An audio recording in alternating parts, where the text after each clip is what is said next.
ከ3800 በላይ ሰዎችን በህገወጥ መንገድ አዘዋውረዋል የተባሉትና ከዚህ በፊት ለእናንተ ዘገበንላችሁ የነበረው በከባድ ወንጀል የሚጠረጠሩት እነ ይትባረክ ዳዊት ላይ ፍርድ ቤቱ ምንድነው ያለው ሚለውን ቀዳሚ ችሎት ዜና ይዘናል። ተሽከርካሪው በጸጥታ አካላት ተይዟል በሚል ውሸት ለስራ የተሰጠውን ሲኖትራክ መኪና ለመሸጥ ሲያስማማ የነበረ ግለሰብና ግብረአበሮቹ መጨረሻቸው ምን ሆነ? የምትሰሙት መረጃ ነው። በቦትስዋና ወንዝ ውስጥ ከሰመጡት ኢትዮጵያውያን መካከል 5ቱ ብቻ በህይወት ተገኝተዋል። በዚህ ሐይቅ ምንድነው የሆነው? የምትሰሙት መረጃ ነው። የትግራይ ሰላምና ለውጥ ምክር ቤት በትግራይ የሚካሄደውን የወጣቶች ወታደራዊ አፈሳ ለመቃወም የፕሪቶሪያ ስምምነት እንዲተገበር እንዲሁም ፌደራል መንግስት በክልሉ ጉዳይ መንግስታዊ ኃላፊነቱን እንዲወጣ የሚጠይቅ ሰላማዊ ሰልፍ በመጪው ቅዳሜ በአዲስ አበባ መስቀል አደባባይ ሊያካሂድ ነው። ጉዳዩን በዝርዝር ይዘነዋል። ከ440 ሚሊዮን ብር በላይ ግምታዊ ዋጋ ያላቸው የኮንትሮባንድ እቃዎች ተያዙ። እነዚህ እቃዎች ምንድናቸው? የምትሰሙት ነው። የወንዶች የቴስቴስትሮን ሆርሞናቸው መጠን በ50 ዓመታት ውስጥ በግማሽ አሽቆልቁሏል ተብሏል። ጉዳዩ አሳሳቢ እንደሆነ መገናኛ ብዙሃን እየዘገቡት ነው። ትሰማላችሁ። በኡጋንዳ የተማሪዎች አውቶቡስ ተገልብጦ ቢያንስ 20 ልጆች ሞተዋል። በኡጋንዳ የተከሰተውን ይህንን አደጋ እንዘግባለን። እንደምን ውላችኋል? አሃዱ ኒውስ ኤንድ ፖለቲክስ የእናንተ የመረጃ ቻናላችሁ የመረጃ ቤታችሁ ነው። የዛሬ ዕለት አርብ ሐምሌ 10 ቀን 2018 ያዝናቸው መረጃዎች እናሰማችኋለን። ለጥቂት ደቂቃዎች ከኔ ጋር ቆይታ ታደርጋላችሁ። ውድ ቤተሰቦቻችን ሰብስክራይብ በማድረግ ግን ዜናውን ጀምራችኋል። በቅድሚያ ሰብስክራይብ በማድረግ ነው መጀመሪያ ያለባችሁ። በቀጥታ ወደ መረጃዎቹ እንሂድ። እኔ ናርዶስ አለማየሁ ነኝ።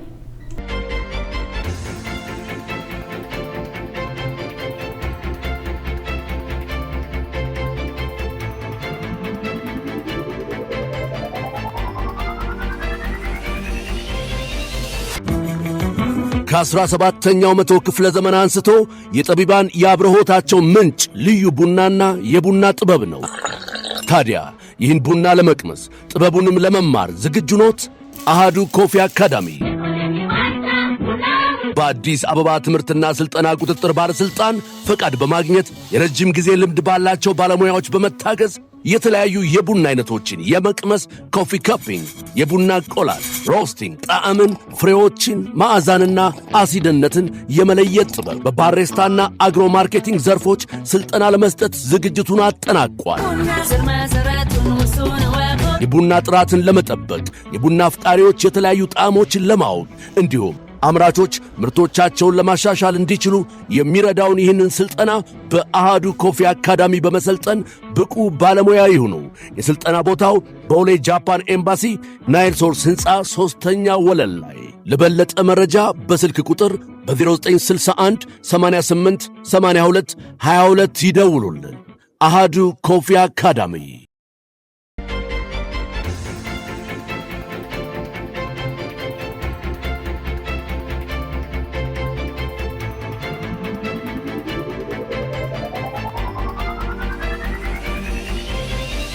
ከ3800 በላይ ሰዎችን በህገወጥ መንገድ አዘዋውራቸዋል የተባሉት የምትመለከቷቸው እነ ይትባረክ ዳዊት ዛሬ እንግዲህ ተለዋጭ ቀጠሮ እንደተሰጣቸው ሰምተናል። 3800 በላይ ሰዎችን ህገወጥ በሆነ መንገድ አደገኛ በሆነ መንገድ በማደራጀትና በማዘዋወር 133 ሰዎች እንዲሞቱ 116 ሴቶች እንዲደፈሩ ምክንያት የሆኑ ሰዎች ናቸው እነዚህ በሚል ክስ ተመስርቶባቸዋል። እነ ይትባረክ ዳዊት ላይ ማለት ነው። በእነዚህ ግለሰቦች ላይ ፍርድ ቤቱ ተለዋጭ ቀጠሮ እንደሰጠን የሰማነው በአጠቃላይ 16 ክሶች የቀረቡባቸው 11 ተከሳሾች ናቸው። ከነዚህ መካከል 6ቱ በቁጥጥር ስር ውለው የዋስትና መብታቸው ታግዶ በማረሚያ ቤት ሆነው ጉዳያቸውን እየተከታተሉ ነው የሚገኙት። እጅግ አደገኛ የሆነ ወንጀል ነው ፈጽመዋል የተባሉት እነዚህ ግለሰቦች ቀደም ሲል የጠራውት ቁጥር የተደፈሩ ሴቶችና በእነሱ ምክንያት የሞቱ ሰዎች ናቸው በህገወጥ መንገድ ሲያዘዋውሯቸው ማለት ነው።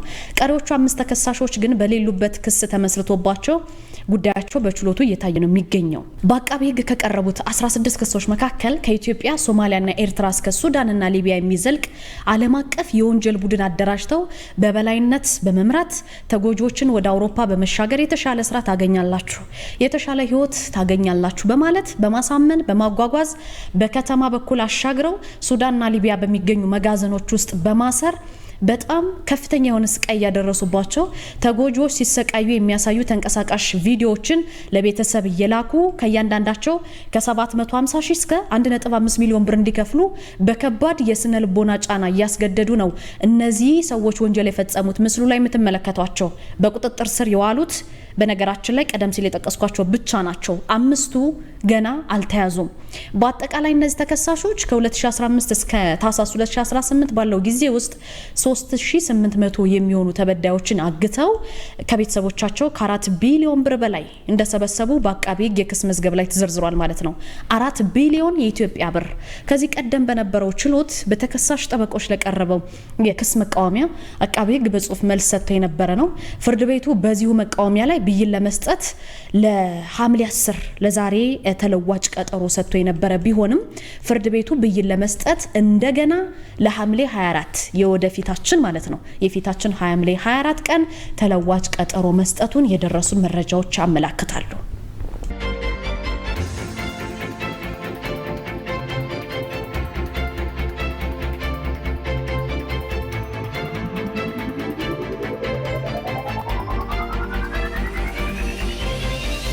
አንድ ሲኖትራክን በጸጥታ አካላት ተይዟል በሚል ምክንያት ለስራ የተሰጠውን ሲኖትራክ መኪና ለመሸጥ ሲያስማማ የነበረው ግለሰብ በመጨረሻ ምንድነው የገጠመው ሚለውን ነገር እናያለን። መኪና ባለንብረት የሆናችሁ ሰዎች አሽከርካሪ ስትቀጥሩ ታማኝ የሆነ በህጋዊ መንገድ መዋዋል እንዳለባችሁ ይሄ አንዱ ምሳሌ ነው። በአሁኑ ሰዓት ታማኝነት እጅግ ውድ በሆነበት በዚህ ዘመን ላይ ለአንድ አሽከርካሪ ምነጥሎ ሚሊዮኖች የሚያወጣ ንብረትን መስጠት ትልቅ ፈተና እየሆነ እንደመጣ ነው የተመላከተው። በአዲስ አበባ አቃቂ ቃሊቲ ክፍለ ከተማ የተሰማው ይሄ ወንጀል ታሪክ ደግሞ የሁላችሁም በተለይ የመኪና ባለንብረቶች ትልቅ ማስተማሪያ ነው ማለት ነው። ነገሩ እንዴት ነው የሆነው? በአቃቂ ክፍለ ከተማ ወረዳ 9 ኮዬ አደባባይ ተብሎ የሚጠራ አካባቢ ላይ የሰሌዳ ቁጥሩ የምትመለከቱት ኮድ 392267 የሆነ ሲኖትራክ መኪና የሚያሽከረክር ብዙአየሁ የተባለ ሹፌር ነው። ይሄ ግለሰብ በአንድ ጀንበር ሀብታም ለመሆን ፈልጎ ይሁን ወይም በሌላ ምክንያት አይታወቅም ለባለ ንብረቱ ስልክ ደውሎ መኪናው በፖሊስ ስለሚፈለግ በጸጥታ አካላት ተይዞብኛል የሚል ሐሰተኛ ወሬ ለባለቤቱ ደውሎ ይነግረዋል ማለት ነው። ሹፌሩ የተቀጠረው ባለ ንብረቱ በነገሩ በቀላሉ አልተሸወዱም። የመኪናው ባለቤት ጉዳዩን ወዲያውኑ ለአቃቂ ቃሊቲ ክፍለ ከተማ ዋናው ፖሊስ መምሪያ ነው ያሳወቁት። ፖሊስ መረጃዎችን በፍጥነት አጣርቶ መኪናው በማንኛውም የፖሊስ ጣቢያ አለመያዙን አረጋገጠ። ከዛ በኋላ እንግዲህ እውነታው ሲታወቅ ፖሊስ በሹፌሩ ላይ ጥብቅ ክትትል ማድረግ ጀመረ። ሹፌሩ ብዙአየሁ መኪናውን የደበቀው ገላን ኮንዶሚኒየም አካባቢ ነው እንጂ በምንም አይነት የጸጥታ አካል አልተያዘም ነበረ። ከህብረተሰቡ በደረሰ ጥቆማ መሰረት ወደ ስፍራው ያቀናው ፖሊስ እንግዲህ ይሄንን ይበልጥ አስገራሚ የሆነውን ጉዳይ ተመለከተ። ሹፌሩ ብቻውን አልነበረም። አበበ ወርቁ ከተባለው ረዳትና ቢኒያም ሸቱ ከተባለ ሌላ ሰው ጋር በጥምረት ሆኖ ያንን ግዙፍ ሲኖትራክ መኪና ለሌላ ሰው ለመሸጥ በደላላ ድርድር እያስማሙ ነበር የተገኙት። ነገር ግን ድርድራቸው ሳይሳካ ሁሉም በፖሊስ ከነ ቪዲዮአቸውና ከነ ማስረጃው እጅ ከፍንጅ ተይዘዋል። በአሁኑ ሰዓት ምርመራ እየተጣራባቸው ነው የሚገኘው። የትኛውም አይነት ተሽከርካሪ የምታሰሩ የንብረት ባለቤቶች፣ የመኪና ባለቤቶች ለፍታችሁ ሰርታችሁ የገዛችሁትን ተሽከርካሪ ወይም ንብረት እንዲያሽከረክርላችሁ የምትቀጥሩበት ጊዜ ታማኝ ተያዥ ወይም ዋስ ምንለውን በመቅጠር ራሳችሁ ልትከላከሉ ይገባል። ታማኝ ዋስ ያለውን ግለሰብ ስለ ግለሰቡ ማጣርታችሁ ነው መቅጠር የሚገባችሁ። እንዲሁም ደግሞ የተሽከርካሪዎቻችሁን ዕለታዊ ውሎና እንቅስቃሴ በቴክኖሎጂ ወይም በአካል በቅርብ ተከታትላችሁ እንደዚህ አይነት መሰል ወንጀሎችን ሳይፈጸምባችሁ ማስቀረት የሚችሉ መሆኑን መፍትሄ እንደሆነ ተጠቅሷል ማለት ነው። ይሄ ሲኖትራክን በመጨረሻ ሊያዝ ችሏል።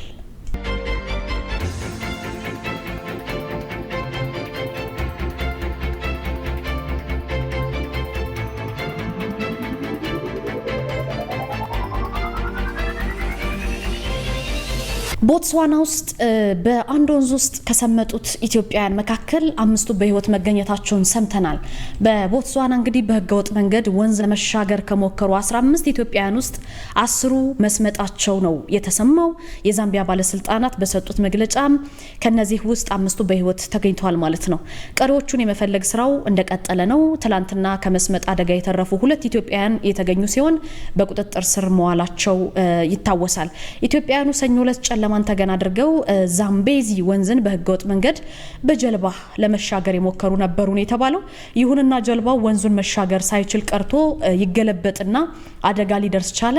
በርካታ ሚዲያዎችም እንደዘገቡት ስደተኞቹ ይህንን ወንዝ በህገወጥ መንገድ ለመሻገር የሚሞክሩት ወደ ደቡብ አፍሪካ የሚወስደውን ህጋዊ ድንበር ፍተሻ ለማለፍ ሲሉ ነው። ዛምቤዚ ወንዝ እንግዲህ በአፍሪካ አራተኛው በጣም ረጅም ወንዝ ነው። በዛምቢያ፣ አንጎላ፣ ናሚቢያ፣ ቦትስዋናና ዚምባብዌ እንዲሁም ደግሞ ሞዛምቢክ ውስጥ የሚያልፍ ረጅም ወንዝ ነው። በዚህ ወንዝ ውስጥ እንግዲህ በህይወት የተገኙት 5 ኢትዮጵያውያን መሆናቸውን የወጡ መረጃዎች ያሳያሉ።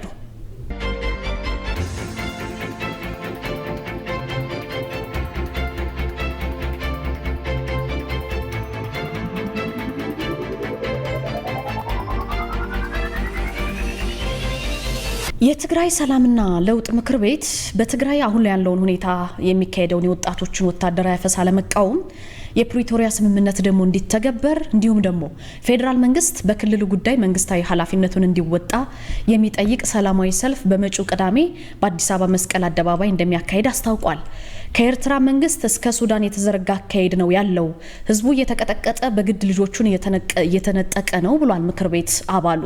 የትግራይ ሰላምና ለውጥ ምክር ቤት እንግዲህ ይህንን ጉዳይ ያለው በምን ምክንያት ነው ካልነው በትግራይ አሁን ባለው ሁኔታ ነው።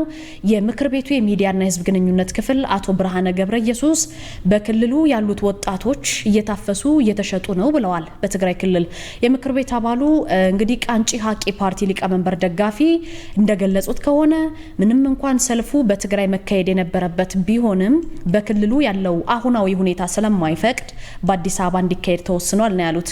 በትግራይ የወጣቶች የግዳጅ አፈሳ አሁንም እንደቀጠለና ህዝቡ በከባድ ጫና ውስጥ የትግራይ ህዝብ በከባድ ጫና ውስጥ እንደሚገኝ ተገልጿል። ትክክለኛው መፍትሄ በሩቅ ሳይሆን እዛው በትግራይ ውስጥ ከህዝቡ፣ ከፖለቲካ ፓርቲዎች፣ ከምሁራን፣ ከሃይማኖት ተቋማት ጋር በሚደረግ ውይይት እንደሚገኝ አመላክተዋል ማለት ነው። እንደኛ ግምገማ የፌዴራል መንግስትም ኃላፊነቱን ይወጣ፣ የኢትዮጵያን መሬትና ህዝብ ሌላ ሶስተኛ መንግስት መጥቶ እስኪያስተዳድረው ዝም መባል የለበትም፣ ጉዳዩ በሰላማዊ መንገድ መፈታት አለበት ብለዋል። ፓርቲው ሰልፉ ህወሓትን ብቻ ሳይሆን ፌዴራል መንግስትንም መንግስታዊ ኃላፊነቱን እንዲወጣ ለመጠየቅ መሆኑን ነው የተገለጸው። ገናኛ ብዙሃን እንደዘገቡት የትግራይ ህዝብ በልጆቹ አይደለም እየተመራ ያለው በሶስተኛ ወገን ነው ብለዋል አቶ ደጋፊ። ከኤርትራ መንግስት እስከ ሱዳን የተዘረጋ አካሄድ ነው ያለው ነው ያሉት። ህዝቡ ደግሞ እየተቀጠቀጠ በግዱ ልጆቹን እየተነጠቀ ለኤርትራ መንግስት ጦርነቱን ለመከላከል እንደ ምሽግ ተደርጎ መውጫና መግቢያ መኖሪያ አጥቷል ሲሉ አሳውቀዋል። የትግራይ ሰላምና ለውጥ ምክር ቤት በግንቦት 2018 የተቋቋመ ሲሆን በትግራይ የክልላዊ መንግስት ለውጥና የሽግግር ሂደት ለማሳለጥ እንደሚሰራ ከዚህ ቀደም ተገልጾ ነበረ። በምክር ቤቱ ስር ያሉ ኮሚቴዎችን ደግሞ ጄኔራል ጻድቃን ገብረትንሳኤ ይመራሉ ነው የተባለው።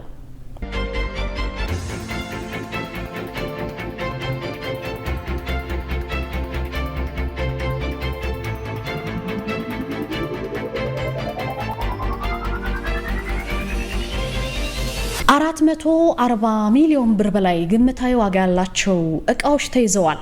ጉምሩክ ኮሚሽን ከሐምሌ 1 እስከ ሐምሌ 8 ባደረገው ክትትል 429.7 ሚሊዮን ብር የኮንትሮባንድ እቃዎችና 11.2 ሚሊዮን ብር የወጪ በድምሩ 440 ሚሊዮን ብር ግምታዊ ዋጋ ያላቸው ኮንትሮባንድ እቃዎችን በተለያዩ ቅርንጫፍ ጽህፈት ቤቶች ይዣለሁ ነው ያለው።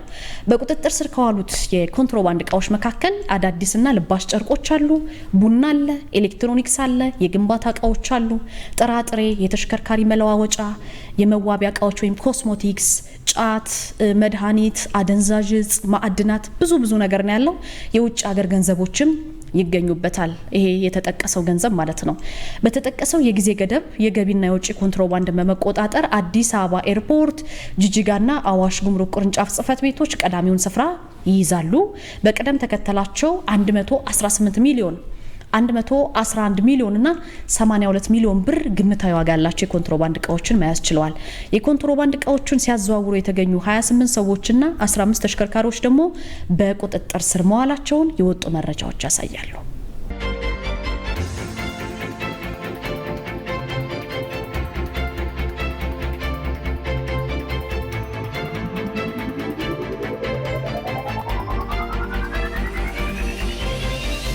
የወንዶች የቴስቴስትሮን ሆርሞን መጠን በ50 ዓመታት ውስጥ በግማሽ ማሽቆልቆሉ ተጠቁሟል። ባለፉት 50 ዓመታት ውስጥ የወንዶች የቴስቴስትሮን ሆርሞን መጠን ከግማሽ በላይ መውረዱን ወደ 120 ሺህ በሚጠጉ ሰዎች ላይ የተደረገ አዲስ ጥናት ነው ያመላከተው። ቴስቴስትሮን በሰውነት ውስጥ የሚመረት በተለይ በወንዶች ዘንድ በከፍተኛ መጠን የሚገኝ ዋነኛ የወንድ የጾታ ሆርሞን ነው። ምንም እንኳን ሴቶችን በሰውነታቸው ውስጥ በትንሽ መጠን የሚያመርቱት ቢሆንም ግን ለወንዶች ግን ለአካላዊና ለስነ ልቦናዊ ጤና እጅግ በጣም ወሳኝ ሆርሞን እንደሆነ ይነገራል። ተመራማሪዎች ደግሞ እንደሚያመላክቱት ይሄ ወሳኝ ሆርሞን በየአመቱ በአማካይ ከ1 በመቶ በላይ እየቀነሰ የመጣ ነው። በተለይ ከ2008 ዓመተ ምህረት በኋላ ማሽቆልቆሉ በከፍተኛ ፍጥነት ጨምሯል። ይሄም እንዳሳሰባቸው ይነገራል። ለዚህ አሳሳቢ የሆርሞን መቀነስ እንደ ዋነኛ መንስኤ የተቀመጠው ግን የአካል ብቃት እንቅስቃሴ አለማድረግ ነው። ወይም ደግሞ ብዙ ጊዜ ተቀምጦ ማሳለፍ፣ የፈጣን ምግቦች ወይም ፋስት ፉድ የሚባሉትን ማዘውተር፣ እንዲሁም ለአንዳንድ ጎጂ ኬሚካላዊ ንጥረ ነገሮች መጋለጥ እንደሆነ በጥናቱ ተመላክቷል። ቴስቴስትሮን በዚህ መጠን ማሽቆልቆሉ እየተዘገበ ነው የሚገኘው።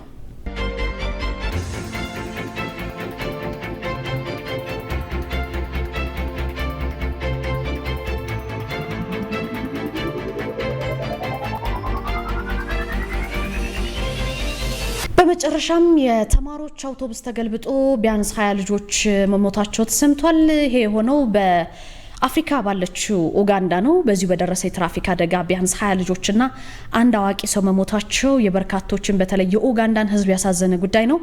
በትምህርታዊ ጉዞ ላይ የነበሩ ተማሪዎችን ጭኖ የተጓዘው አውቶቡስ በምስራቅ የሀገሪቱ ክፍል ተገለበጠ። በቅርብ ጊዜ ውስጥ ልጆቹ ላይ ከደረሱ የተሽከርካሪ አደጋዎች በጣም የከፋው አደጋ ይሄ ነው ተብሏል። የትምህርት ቤቱ ሰራተኞችን ጨምሮ ሌሎች በርካታ ሰዎችንም በአደጋው ጉዳት ደርሶባቸዋል። የመጀመሪያ ደረጃ የምርመራ ውጤት እንደሚያሳየው ለአደጋው መንስኤ አውቶቡሱ የገጠመው የቴክኒክ ብልሽት ነው። እነዚህ ተማሪዎችን ህይወታቸውን ሊያሳጣቸው ችሏል ማለት ነው። መኪናው ከአሽከርካሪው ቁጥጥር ውጭ ሆኖበት ነበረ። አደጋ የደረሰበት አካባቢ ከዚህ ቀደምም የትራፊክ አደጋ ተደጋጋሚ የተከሰተበት ቦታ ነው። ፖሊስ ባወጣው መግለጫ ደግሞ እንዳየነው ከሆነ አሽከርካሪው መኪናውን መቆጣጠር እንዳልቻለ ሪፖርት ተደርጓል። መኪናው መንገድ ስቶ ከግዙፍ ድንጋይ ጋር ተጋጭቶ ነው የተገለበጠው ተብሏል። የአካባቢው የመንግስት ባለስልጣን ደግሞ በሚያሳዝን ሁኔታ 20 ልጆችና አንድ አዋቂ ሰው ሞቷል በማለት በኤክስ ገጻቸው ላይ ሀዘናቸውን መግለጻቸውን የወጡ መረጃዎችን እኛም ተመልክተናል። በዚህ መሰረት በኡጋንዳና በአካባቢው ያሉ ሰዎችን ያሳዘነው የ20 ተማሪዎች ሞት ሆኗል ማለት ነው።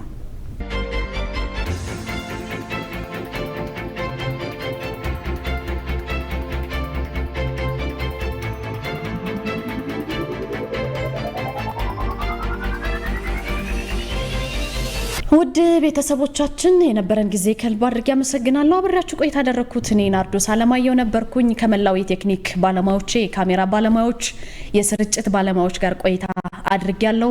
አሃዱ ኒውስ ኤንድ ፖለቲክስ ዩቲዩብ ቻናላችን ወደ 100 ሺህ ለመሄድ ጉዞ ላይ ነው የምንገኘው። እንግዲህ 100 ሺህ እንደምንደርስ በጣም ተስፋ አደርጋለሁ። ሰብስክራይብ እያደረጋችሁ ደግሞ ዜናችን እንድትሰሙ ታማኒ መረጃዎችን ከሰኞ እስከ ዓርብ ለእናንተ እናደርሳለን። ያለ መታከት የሚመጥኗችሁንና እናንተን ይወስላሉ ብለን ያሰብናቸውን ትኩስ መረጃዎች ብቻ እናደርሳለን። ቀሪ ቅዳሜና እሁድ ከቤተሰቦቻችሁ ጋር የምታሳልፉበት ጥሩ ጊዜ ይሁንላችሁ። በያላችሁበት መልካም ስንብት። ሰኞ በዚህ ሰዓት እንገናኛለን።